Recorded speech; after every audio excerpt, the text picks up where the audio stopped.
Assalamualaikum warahmatullahi wabarakatuh. Akan dibacakan tafsir surah Al-Mulk sebanyak 30 ayat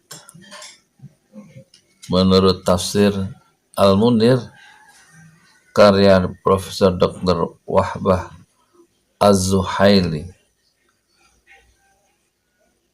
Banyak hadis yang menyebutkan keutamaan surat Al-Mulk, yaitu yang tabarakalladzi biyadihil mulk wa huwa ala kulli syai'in qadir. Yang depannya itu ayat pertamanya. Di antara hadis yang diantaranya keutamaan surat Al-Mulk diriwayatkan oleh Imam Ahmad dan Imam pengarang kitab Sunan 4, yaitu At-Tirmidzi, mengatakan ini adalah hadis hasan. An Abi Hurairah an Rasulillah sallallahu alaihi wasallam qala inna suratan fil Qur'ani 30 ayatan syafa'at li sahibiha ghufirallahu tabarakalladzi biyadihil mulk. Diriwayatkan dari Abu Hurairah dari Rasulullah sallallahu alaihi wasallam bersabda, sesungguhnya ada satu surat dalam Al-Quran sebanyak 30 ayat yang bisa memberi syafaat kepada pemiliknya, yaitu orang yang membacanya. Orang itu akan diampuni dosanya oleh Allah, yaitu surat yang dibaca ialah surat Tabarakalladzi biyadihil mulk. Selain itu juga terdapat hadis yang diriwayatkan dari Tabrani dan Tirmidzi, ma akhrajahu Tabrani wal hafidh Diya al-Maqdisi an Anas bin Malik qala Rasulullah sallallahu alaihi wasallam suratun fil Qur'ani khasamat an sahibiha hatta adkhalathul jannah tabarakalladzi biyadihil mulku.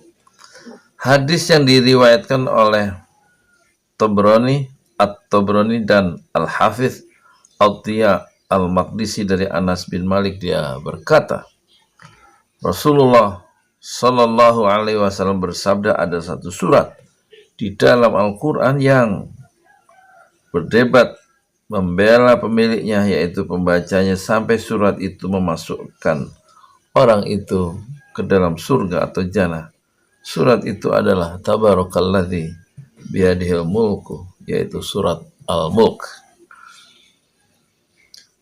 Kemudian hadis yang terakhir yang diungkapkan oleh Profesor Wahbah Az-Zuhaili, ma akhrajahu Tirmidzi an ibni Abbasin fi tasmiyati suratil mulk bil waqiyah wal munjiyah qala Rasulullah sallallahu alaihi wasallam hiya al-mani'atu hiya al-munjiyah atau hiya al-munjiyatu tunjihi min azabil qabri. Hadis yang diriwayatkan oleh At-Tirmidzi dari Ibnu Abbas mengenai penamaan surat Al-Mulk dengan nama Al-Waqiyah dan Al-Munjiyah. Rasulullah sallallahu alaihi wasallam bersabda, surat itu menyelamatkan, yaitu menyelamatkan pembacanya dari siksa kubur, yaitu kalau kita membaca surat Al-Mulk. Kemudian suratnya adalah, di sini Profesor Wahbah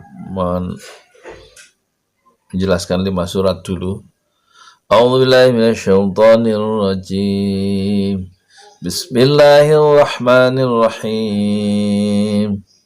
Tabarakalladzi biyadihil mulku wa huwa ala kulli syai'in qadir.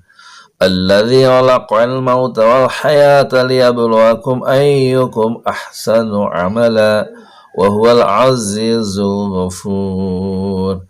Alladzi khalaqa sab'an samawatin tibaqa ma tara fi khalqir rahmani min tafawut.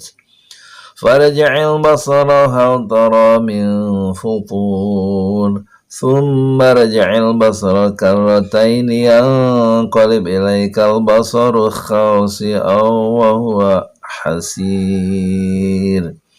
Walaqad zayyana as-samaa'a ad-dunya bimasabih wa ja'alnaha rujuman lisyayatin wa'tadna lahum 'adzabas sa'ir. Artinya, Maha suci Allah yang menguasai segala kerajaan dan Dia Maha kuasa atas segala sesuatu, yang menciptakan mati dan hidup untuk menguji kamu siapa di antara kamu yang lebih baik amalnya. Dan Dia Maha perkasa, Maha pengampun, yang menciptakan 7 langit berlapis-lapis. Tidak akan kamu lihat sesuatu yang tidak seimbang pada ciptaan Tuhan yang Maha Pengasih. Maka lihatlah sekali lagi, adakah kamu lihat sesuatu yang cacat? Kemudian ulangi pandanganmu sekali lagi dan sekali lagi. Niscaya pandanganmu itu akan kembali kepadamu tanpa menemukan cacat, dan pandanganmu dalam keadaan letih. Dan sungguh telah kami hiasi langit yang dekat dengan bintang-bintang, dan kami jadikan bintang-bintang itu sebagai alat pelempar setan, dan kami sediakan bagi mereka azab neraka yang menyala-nyala. Kemudian kita tinggalkan i'rabnya, kita langsung ke mufradat, ke vocabulary-nya atau mufradat lughawiyah, kosakata secara kebahasaan. Tabaraka, menurut Profesor Dr. Wahbah Az-Zuhaili, Maha Agung artinya, dan Maha Tinggi dengan zatnya dari segala sesuatu selainnya, banyak kebaikan dan pemberian nikmatnya. Kata Tabarak berasal dari kata al-barakatu. Artinya al-barakatu artinya tumbuh. Berkah itu tumbuh, bertambah baik material atau non-material. Kalimat biyadihil mulku maksudnya adalah raja yang absolut, pemilik kekuasaan yang mandiri. Kalimat biyadihi, kita mengimani makna al-yad sebagaimana yang dikehendaki Allah. Makna lahir dari ayat ini adalah penjelasan mengenai kekuasaan Allah, kewenangannya dan keberlangsungan pengelolaannya di kerajaannya. Alladzi khalaqal mauta wal hayata. Ya. Ayat berikutnya, alladzi khalaqal mauta wal hayata, mewujudkannya atau menentukannya pada zaman azali. Al-maut artinya tidak adanya kehidupan sebagaimana makna yang telah diketahui bersama. Sedangkan kata al-hayata, hidup artinya, yaitu artinya apa yang di dalamnya terdapat perasaan dan kehidupan. Dan kemudian liyabluwakum, artinya Dia menguji kamu di bidang kehidupan. Maksudnya Allah memperlakukan kalian dengan perlakuan sebagai penguji terhadap amal-amal kalian. Ahsanu amala, mana amal yang diikhlaskan dan diamalkan untuk Allah, ahsanu amala. Al-Aziz artinya yang maha kuat, yang maha menang, yang tidak dikalahkan oleh sesuatu pun. Al-Aziz tidak dibuat lemah karena penyiksa orang yang berbuat kejelekan. Sedangkan kata Al-Ghafur yang banyak ampunan dan menutupi dosa hamba-hambanya jika mereka bertobat.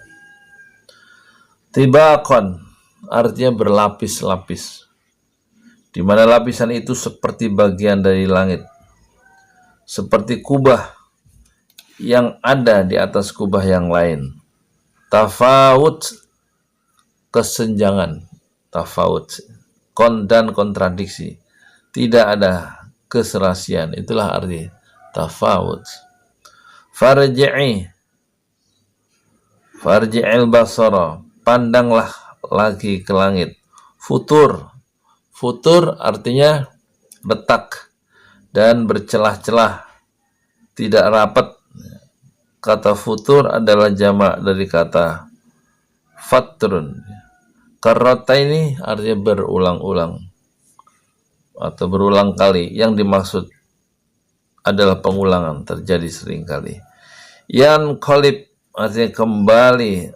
Khasian artinya kecil. Khasian, kecil, hina, tidak mampu melihat sedikit pun dari celah atau kerusakan dalam penciptaan langit. Hasirun, jemu. Hasir, jemu, putus asa, tidak mampu mencapai yang diharapkan setelah banyak mengulang. As-sama'ud dunya adalah langit yang paling dekat dengan bumi. Bimasabih artinya dengan bintang-bintang dan planet-planet yang bercahaya. Kata masabih adalah bentuk jamak dari kata misbahun.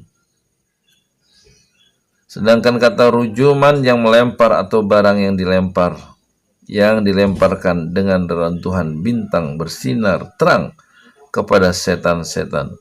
Sedangkan kata rujuman jamak dari kata rajmun. Lisyayatini artinya setan jin dan manusia. A'tadana artinya kami persiapkan. Adzabas sa'ir, yaitu siksa api yang dinyalakan. Kemudian sudah 12 menit ya. Sekarang masuk tafsir dan penjelasan. Tafsir dan penjelasan. Ya, kita lanjutkan di video berikutnya ya, supaya nggak terlalu panjang.